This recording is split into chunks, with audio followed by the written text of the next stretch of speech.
Hello दोस्तों, स्वागत है आपका। आज एक बहुत ही इंपॉर्टेंट टॉपिक पर हम बात करेंगे। देखो, जब कोई भी आरआरबी की, रेलवे की स्पेशली कोई वैकेंसी आने वाली होती है तो बहुत सारे अपडेट्स बीच में निकल के आते हैं जिनको लेकर के डाउट क्रिएट होता रहता है कि क्या ये फेक है, सही है। तो मैं आपको ये बताता हूँ कि अगर देखिए कई बार क्या होता है, ऑफिशियल साइट पर आने के पहले भी कोई कोई दूसरे दूसरे तरीके से भी कुछ नोटिस जो होते हैं जिनका अपडेट बाहर आ जाता है। जैसे कि या तो मीडिया के थ्रू आ जाता है, न्यूज़पेपर के थ्रू आ जाता है, या फिर वेबसाइट पर ही लाइव होने के पहले किसी तरीके से कोई एक्सेस कर पाता हो। उस हिसाब से कई सारी चीज़ें आ जाती है सामने। तो देखो, कई बार डिसाइड करना मुश्किल होता है कि ये जो नोटिफिकेशन आया या जो अपडेट आया ये फेक है या सही है। तो उसको आपको कैसे टैकल करना है कि अगर कोई नोटिस आता है तो अगर वो फेक भी हो, लेकिन आपको अगर वो अपने काम का लगता है, काम का लगने का मतलब कि अगर नेगेटिव न्यूज़ है तो इग्नोर करने का, लेकिन अगर ऐसा है कि अगर उसको सच मानने में भी आपका कोई नुकसान नहीं है तो फिर डेफिनेटली आप उसको फॉलो कर सकते हो और सच मान के ही आगे चल सकते हो। लेकिन अगर कोई चीज़ ऐसी देखो जिसमें आपको लग रहा है कि यार ये तो बहुत डिस्ट्रेस वाली चीज़ हो रही है या फिर ये एकदम गलत हो रहा है या नहीं, ऐसा नहीं हो सकता, तो फिर आप ऑफिशियल साइट पर वैसे कोई नोटिफिकेशन के आने का वेट करें। क्योंकि मोस्टली ऐसा क्या होता है कि कोई चीज़ जो आपको बहुत डिस्ट्रेस देने वाली है वो मुश्किल ही है कि जैसे कि देखो मैं आपको बताता हूँ, ऐसा हो कि एग्जाम जस्ट 1 महीने बाद हो, ऐसा कोई नोटिस आपको आ जाए, या वैकेंसी बहुत ही कम है ऐसा कोई नोटिस आ जाए, तो उसको आप वेट करो कि ऑफिशियल साइट पर वो अपडेट हो जाए। क्योंकि कई बार क्या होता है कि ऐसी चीज़ें सच नहीं होती। तो अभी भी कुछ अपडेट आए हैं ऑफिशियल सोर्सेज, मैं जितने तलाश कर सकता था किए मैंने, पर वहां पर नहीं मिला। लेकिन न्यूज़पेपर पर आने के बाद मुझे लगता है कि वो सही होगा। तो उस हिसाब से हमको क्या पता चलता है कि आरआरबी एनटीपीसी की जो नोटिफिकेशन आने वाला है वो कब तक आ सकता है, ये आप अंदाजा लगा सकते हो। जो नोडल आरआरबी होती है उसका प्रोसेस यहाँ पर हो चुका है, नोडल आरआरबी का सिलेक्शन हो चुका है। चाहे वो आरआरबी एनटीपीसी हो या फिर जूनियर इंजीनियर हो जिसमें लेवल 1 के बारे में हो, और एक बात जो मिनिस्ट्रियल आइसोलेटेड कैटेगरीज होती है वो भी है, और पैरामेडिकल कैटेगरीज भी। इस हिसाब से भी जो एग्जाम्स है उनकी आरआरबी का एक नोटिफिकेशन आ चुका है। तो हम देखते हैं कि उन्हीं के आधार पर हम ये समझने की कोशिश करेंगे कि उम्मीद क्या हम रख सकते हैं। देखो, इस प्रकार की वीडियो बनाने की बहुत जरूरत नहीं होती, लेकिन एक अंदाजा फिर भी दिमाग में रहना चाहिए, इसीलिए मैं ये वीडियो आपके लिए बना दे रहा हूँ। देखो, जो हमको कुछ समय पहले जो हमारे पास नोटिफिकेशन आया था ऑफिशियल साइट पर, जिसमें एक टेंटेटिव कैलेंडर दिया गया था आरआरबी रिक्रूटमेंट के लिए। तो देखो, इसके हिसाब से क्या होना था कि जनवरी से मार्च के बीच में एएलपी का नोटिफिकेशन आने वाला था। यहाँ पर जो अपडेट दी थी वो सिर्फ एम्प्लॉयमेंट नोटिफिकेशन के बारे में दी थी, एग्जाम के बारे में नहीं दी थी। तो उस बारे में अभी हम देखते हैं, आपको बताएंगे। अप्रैल जून में टेक्नीशियन का नोटिफिकेशन आया था, तो ये भी सच फॉलो हुआ है, ये भी फॉलो हुआ है। और जुलाई से सितंबर के बीच में हमसे कहा गया था कि ग्रेजुएट लेवल का और नॉन ग्रेजुएट लेवल का एनटीपीसी, जूनियर इंजीनियर और पैरामेडिकल कैटेगरीज जो है, इनका जो ऑफिशियल एम्प्लॉयमेंट नोटिफिकेशन है ये आपको देखने मिल जाएगा जुलाई से सितंबर के बीच में। तो ऐसे मान लीजिए ये अगर जुलाई में आता है, ये अगस्त में आता है और ये सितंबर में आता है, ऐसा इसके हिसाब से आप मान के चलो। तो अभी जो अपडेट आई है वो अपडेट क्या है कि ये एक नोटिफिकेशन जो है, ये एक थोड़ा सा कहना चाहिए कि काफ़ी सारी जगह पर देखने मिला, अभी न्यूज़पेपर पर भी मिला है। तो इसके हिसाब से अगर आप चलो तो नोडल आरआरबी जो होती है, नोडल आरआरबी क्या होती है वो मैं आपको बता देता हूँ। नोडल आरआरबी आपको आप ऐसे समझ लीजिए कि अगर किसी क्लास में सारे आरआरबीज हो तो उसका जो कैप्टन होता है वो आप समझ सकते हो किसी पर्टिकुलर टास्क के लिए। तो उसी प्रकार से कैप्टन जो है वो सिलेक्ट करना ही नोडल आरआरबी समझ लीजिए, जिसके जो क्या होगी कि जो रेलवे बोर्ड की तरफ से जितने भी नोटिफिकेशन आएंगे उसको जो सबसे पहले रिलीव करेगा उसको आप कह सकते हो नोडल आरआरबी है। और नोडल आरआरबी ये भी करेगी कि बाकी सारी आरआरबी से जो वैकेंसीज होती है उसका अपडेट लेगी, सारे कंफर्म्स लेगी और उस पर जो डिसीजन रेलवे बोर्ड तक पहुंचाने का काम करेगी वो नोडल आरआरबी करती है। तो देखो, इसको एक बार थोड़ी देर पढ़ लेते और आपको ये मैं समझाता हूँ। इसके बाद मैं आपको अपना बेस्ट गेस भी बताऊंगा कि कब कब एग्जाम होने की उम्मीद है और आपको किस हिसाब से आगे बढ़ना चाहिए, और अपने चैनल पर आगे आपके लिए क्या वीडियोस आएंगे उसका भी प्लान आपको मैं बताऊंगा।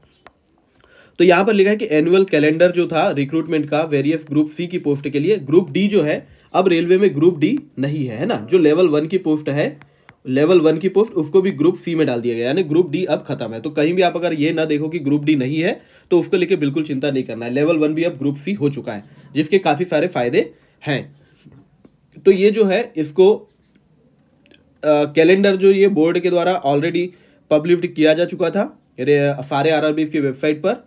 फी in of recruitment of ALP and technician have been published on 19/4 और 8/3, जैसा कि कैलेंडर में टेंटेटिव बताया गया था उस हिसाब से ये हो गया। और अर्ली स्टेज में ही हो गया, जैसे जनवरी फरवरी लिखा हो तो जनवरी में हो गया, है ना। मार्च अप्रैल लिखा था तो ये मार्च में रिलीज हो गया, यानी सही टाइम पे सब चीजें चल रही है। In this connection competent authority have nominated nodal RRB for issuing the CEN. देखो सीईएन क्या होता है, सीईएन अलग अलग आरआरबी का नहीं आता, बल्कि एक ही सीईएन आता है और इसी सीईएन को सारे आरआरबी कॉपी करके अपने वेबसाइट पे अपलोड करते हैं। एक ही सीईएन में सारे आरआरबी की जो वैकेंसी की पोजीशन होती है वो भी सारी दी होती है। ये बात आप समझ रहे हैं। तो ये जो है, जो आरआरबी है, जो नोडल आरआरबी, वो सीईएन को इशू करती है। उसके बाद जो शेड्यूल फॉलो होता है उसके हिसाब से अलग अलग आरआरबी की प्रोसेस अलग अलग हिसाब से चलने लगती है। किस स्टेज पर चलती है वो भी मैं आपको समझाऊंगा। For conduct of computer based test.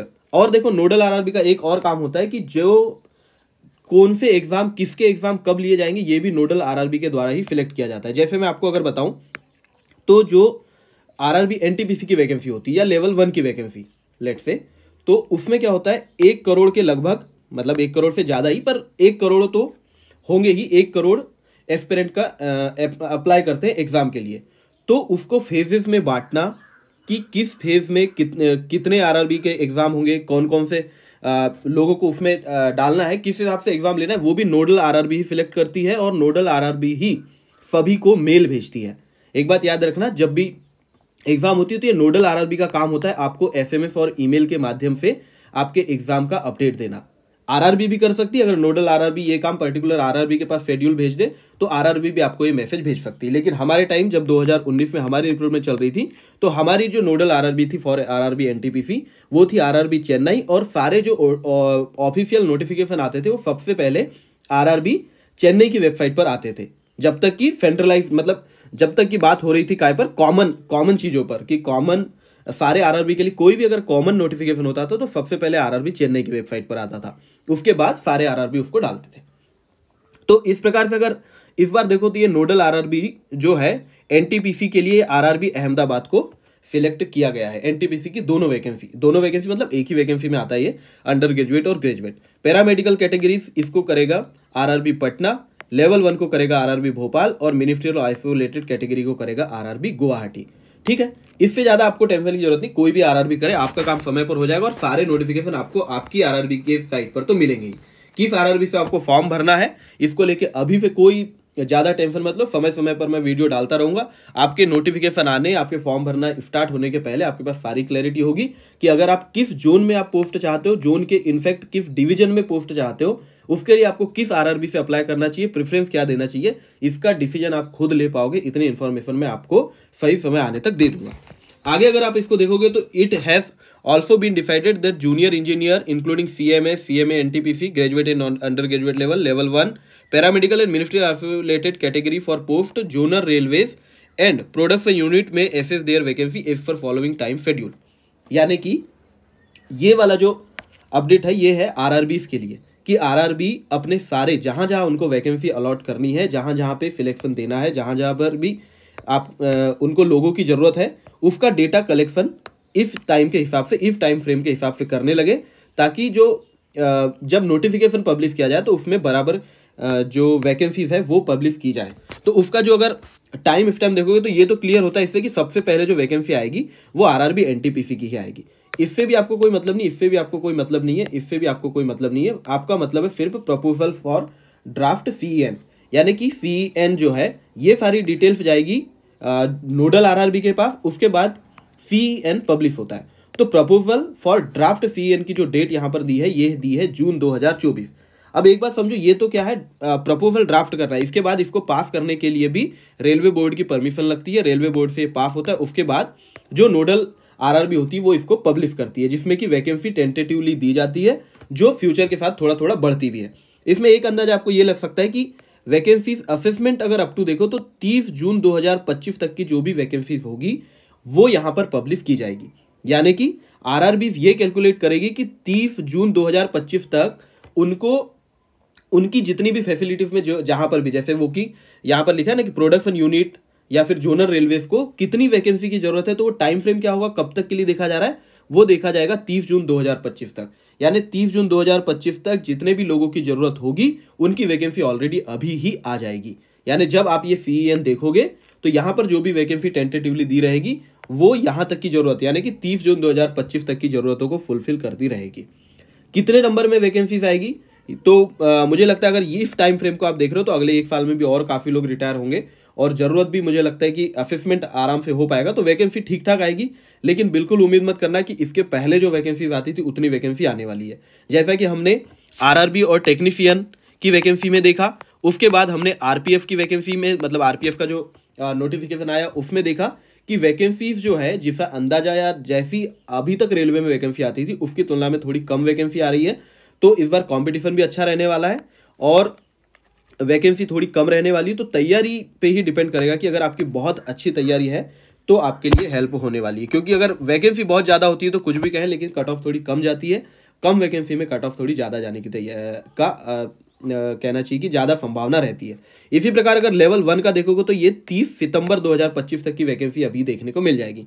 Level 1 में बहुत वैकेंसी आएगी ऑफकोर्स, लेकिन अगर ये बात करें हम एनटीपीसी जूनियर इंजीनियर तो इसमें थोड़ी लिमिटेड वैकेंसी आ सकती है। एक और बात जो काफ़ी सारे लोग कमेंट्स में पूछते हैं वो मैं आपको बता देता हूँ कि एनटीपीसी में कौन सी वैकेंसी आएगी, जो पहले आई थी अब वो आएगी या नहीं आएगी, इसको लेके बहुत टेंशन मत लो, क्योंकि एक बात मैं आपको साफ साफ बता देता हूँ।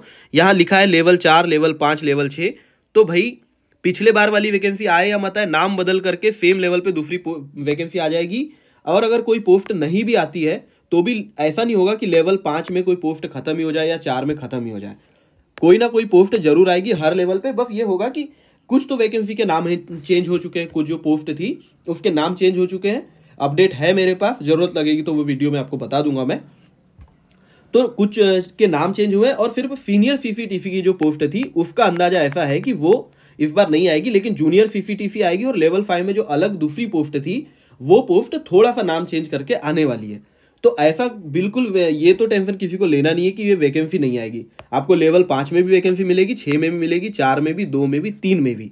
तो जो चीज़ आपके कंट्रोल में नहीं है उस पर ध्यान कम लगाना है और आपको बस तैयारी को फोकस करना है। अब बात आ गई मेन ये कि अगर प्रपोजल जो है ड्राफ्ट सीएन को ड्राफ्ट करने का प्रपोजल अगर जून में है तो सीएन आउट कब होगा, इसके लिए मैं आपको बताऊं तो मुझे लगता है कि ये जो टाइमलाइन को देखकर एक अंदाजा लगता है कि ये जो है ये वाला जो टेंटेटिव एम्प्लॉयमेंट नोटिफिकेशन ये का जो कैलेंडर मिला था हमको, ये फॉलो होने वाला है। यानी जुलाई से सितंबर, जून में प्रपोजल आ जाएगा, फॉलो होकर के मुझे लगता है जुलाई में ये श्योर है कि आपका एनटीपीसी ग्रेजुएट लेवल का नोटिफिकेशन आ जाएगा। श्योर होने का मतलब ये कि अभी तक जो चीज़ें हैं उसको लेकर के आगे क्या होने वाला है, फ्यूचर में ये आएगा नहीं आएगा उसको लेकर के अभी से सोच के परेशान होने की कोई जरूरत नहीं है। और एक बात, बहुत इंपॉर्टेंट बात बताता हूँ, जो देखो ऐसा जनरली कहा जाता है कि अगर आपको कोई चीज़ का भविष्य जानना है तो आपको उसकी हिस्ट्री जानना चाहिए, लेकिन ये चीज़ यहाँ पर बिल्कुल लागू नहीं होती। अगर कोई आरआरबी एनटीपीसी की रिक्रूटमेंट की हिस्ट्री जानने में जाएगा फ्यूचर का एनालिसिस करने के लिए तो वो बहुत ही डिसअपॉइंटेड होने वाला है, क्योंकि पिछली जो आरआरबी हुई थी 2019 की, उसको अगर आप देखोगे तो आपको सिर्फ एक ही चीज़ पॉजिटिव मिलेगी कि कैंडिडेट्स की जो भी डिमांड थी, कहना चाहिए जो भी प्रॉब्लम्स थी, वो आरआरबी ने प्रॉपर सॉल्व करी थी और उसके अनुसार काम किया था। लेकिन अगर आप टाइम लाइन को देखना चाहोगे तो बहुत ही डिसअपॉइंट होने वाले हो। तो इसीलिए टाइम लाइन को लेकर के आपको बिल्कुल अंदाजा नहीं लगाना है कि 2019 की वैकेंसी में क्या हुआ था, तो उस हिसाब से आप अंदाजा लगा पाओ कि इस बार भी ऐसा होने वाला है। ऐसा बिल्कुल नहीं होगा। इस बार प्रॉमिस किया गया है कि हर साल वैकेंसी आने वाली है। और जो टेंडर निकला था, टेंडर में मैंने देखा था कि उसमें एग्जाम प्रोसीजर को कंप्लीट करने का जो टाइम लिखा था वो 2 ईयर लिखा था। शायद ये टेंडर 2019 वाला था। और अभी के टेंडर के बारे में मैंने ध्यान नहीं दिया, लेकिन 2 साल तो आप मान के चलो कि फाइनल कैंडिडेट को वैकेंसी सिलेक्शन होने तक 2 साल लगता है। तो अगर नोटिफिकेशन आने से 2 साल तक में आपको दूसरी भी वैकेंसी मिल जाएगी, यानी कि नोटिफिकेशन आते रहेंगे और रिक्रूटमेंट साथ साथ चलती रहेगी। तो अभी जब बोला गया है कि हर साल रिक्रूटमेंट आएगी तो पहले की तुलना में कैंडिडेट सिलेक्शन भी कम लोगों का करना रहेगा। हर साल वैकेंसी आती रहेगी तो आपको अपॉर्चुनिटीज भी ज़्यादा मिलेगी और कम लोगों का सिलेक्शन करना रहेगा तो प्रोसेस भी जल्दी कंप्लीट होएगा। तो पॉजिटिव ही सोचो। और जब भी आपको पता चलता है कि नेक्स्ट आपके एग्जाम की डेट जो होने वाली है तो आपको अपनी गाड़ी उसी हिसाब से चलानी है, उसी स्पीड के हिसाब से चलानी है, चाहे एग्जाम हो या पोस्टपोन हो। जितने ज़्यादा अगर पोस्टपोन होती रहेगी उतना ज़्यादा टाइम मिलता रहेगा और आपकी तैयारी ज़्यादा अच्छे सीरियस तरीके से लगातार चलती रहेगी। तो जो भी टाइम आपको अगला फ्रेम दिखता है उसको विश्वास करो और उसके साथ आगे बढ़ो। तो इसके बारे में कि जुलाई में नोटिफिकेशन आ जाएगा। और मुझे लगता है कि अगर देखा जाए कि अभी देखो जैसे एएलपी में जब नोटिफिकेशन आया तो उसमें एग्जाम की डेट दी, टेक्नीशियन में एग्जाम की डेट दी, आरपीएफ में एग्जाम की डेट दी। उसके हिसाब से मुझे लगता है कि अक्टूबर या नवंबर में अक्टूबर या नवंबर में आप एनटीपीसी के एग्जाम की शुरुआत की उम्मीद कर सकते हो। तो अभी अपना टारगेट अगर आप मान के चलना चाहते हो कि एग्जाम कब होने वाला है, तो एनटीपीसी के एग्जाम को आप अक्टूबर के लिए टारगेट करके चलो कि अक्टूबर में आपका एग्जाम होने वाला है, उस हिसाब से तैयारी करो। जीरो से भी कोई शुरू करेगा, जीरो से मतलब ऑफकोर्स अगर एनटीपीसी की तैयारी वो करना चाहता है और अभी से भी शुरू करेगा, तो मुझे ये पक्का पता है कि अभी से अगर वो शुरू करेगा तो उसके बाद इतना समय है कि वो सिलेक्ट होने के बारे में सोच सकता है। क्योंकि देखो पहले टीयर 1 होएगा, उसके बाद टीयर 2 होएगा, तो वो भी टाइम को आपको, अगर जो नई तैयारी शुरू कर रहा है तो उसको वो टाइम को भी जोड़ना चाहिए कि जब नोटिफिकेशन आएगा उसके बाद भी टीयर 1 के लिए भी 3 महीना लगभग मिल जाएगा और उसके बाद टीयर 2 के लिए भी काफी समय मिलने वाला है। अब कि एग्जाम किस प्रकार से होगा, तो वो मैं आपको बता दूं कि ऐसा नहीं है कि जब एग्जाम का जैसे अक्टूबर में शुरू होगा तो एग्जाम अक्टूबर में ही खत्म हो जाएगा। भैया 1 करोड़ से ज्यादा लोग एनटीपीसी के लिए अप्लाई करते हैं। मुझे लगता है कि इस बार 1,30,00,000 के अराउंड करेंगे, पिछली बार 25 लाख के अराउंड थे, तो ये नंबर तो ज्यादा होने ही वाला है। पिछली बार जितनों ने किया था उससे ज्यादा ही अप्लाई करेंगे इस बार, क्योंकि वैकेंसी को आए हुए भी 5 साल हो चुके हैं। तो ये जो एग्जाम होगा ये बहुत दिनों तक चलेगा, मुश्किल मतलब मुझे लगता है कि अगर इंफ्रास्ट्रक्चर मजबूत भी हुआ है तो 2, ढाई, 3 महीने के लगभग एग्जाम चलेगा, फिर उसका रिजल्ट बनाने में भी काफी टाइम लगता है, तो काफी समय किसी को भी मिलने वाला है। तो अभी तो आप अक्टूबर में फर्स्ट टीयर होने वाला है ये टारगेट करके चलो। अक्टूबर में फर्स्ट टीयर होएगा एनटीपीसी का, और एनटीपीसी पहली एग्जाम इनमें से होने वाली है। जब तक एनटीपीसी की एग्जाम होगी तब तक इनकी हिस्ट्री भी आपको पता चल जाएगी कि यहाँ पर चीजें किस प्रकार से फॉलो हुई है, तो आप और आगे का असेसमेंट कर पाओगे। स्ट्रेटेजी वीडियो का काफी लोग वेट कर रहे हैं, तो स्ट्रेटेजी वीडियो मैं आपके लिए जल्दी ही बनाऊंगा।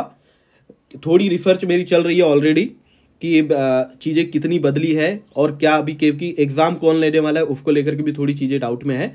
तो उस हिसाब से सारी रिसर्च करके मैं प्रॉपर स्ट्रेटेजी वीडियो आपके लिए बनाऊंगा जो आपके सही में काम आने वाली है।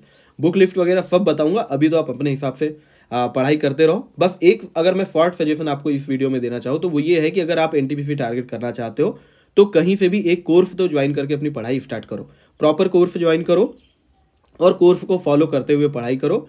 जो कोर्स में पढ़ाते हैं उसको एक बार किताब से भी पढ़ लो और इस हिसाब से आगे बढ़ते रहो। सही सही समय पे सही सही वीडियो आपके लिए मैं लाता रहूंगा। Thank you very much, all the best.